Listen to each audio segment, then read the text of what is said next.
केंद्रीय गृहमंत्री अमित शहा आज मुंबईत महायुतीच्या जागा वाटपाबाबत बैठक घेणार। लोकसभा जागा वाटपावर आज निर्णय होण्याची शक्यता। आपल्याच लोकांना बाजूला ठेवून भ्रष्टाचारी लोकांना पक्षात घेऊन भाजप 400 पार करूच शकत नाही, पण महाराष्ट्रामध्ये इंडिया आघाडी 35+ आहे म्हणजे आहेच, विनायक राऊत यांनी व्यक्त केला विश्वास। आगामी लोकसभेच्या पार्श्वभूमीवर मनसे ऍक्टिव्ह मोडमध्ये। मुंबईमध्ये राज ठाकरेंच्या उपस्थितीमध्ये प्रत्येक विभागानुसार मनसेच्या बैठका, तर राज ठाकरे साधणार पदाधिकाऱ्यांसोबत संवाद। लोकसभा निवडणुकीच्या पार्श्वभूमीवर राष्ट्रवादीची मुंबईत बैठक। आगामी लोकसभेच्या पार्श्वभूमीवर मवियाच्या युथ आघाडीकडून ठिकठिकाणी सभा। स्टेट बँकेचा 30 जूनपर्यंत मुदतवाढीसाठी सर्वोच्च न्यायालयामध्ये अर्ज। निवडणूक रोख्यांचा तपशील निवडणूक आयोगाकडे सादर करण्यासाठी मुदतवाढीची मागणी। जेएनयूमध्ये छत्रपतींच्या नावे होणार अध्यासन केंद्र सुरू। अध्यासन केंद्रासाठी राज्य सरकारकडून 10 कोटी रुपये निधी मंजूर। विद्यापीठानं दिली अध्यापन स्थापनेस संमती।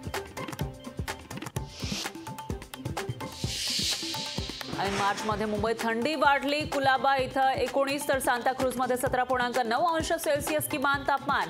पुढील 2 दिवस कमाल तापमान 28 ते 30 अंश सेल्सिअस पर्यंत राहण्याचा अंदाज।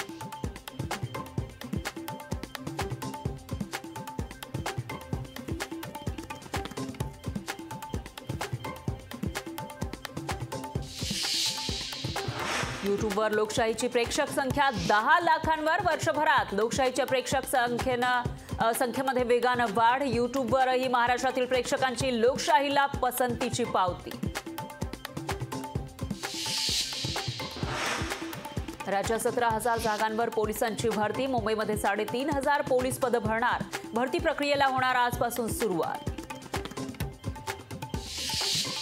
माजी खासदार जयाप्रदा रामपूर कोर्टात शरण। निवडणूक आचारसंहिता भंग केल्याच्या प्रकरणात होत्या जयाप्रदा फरार।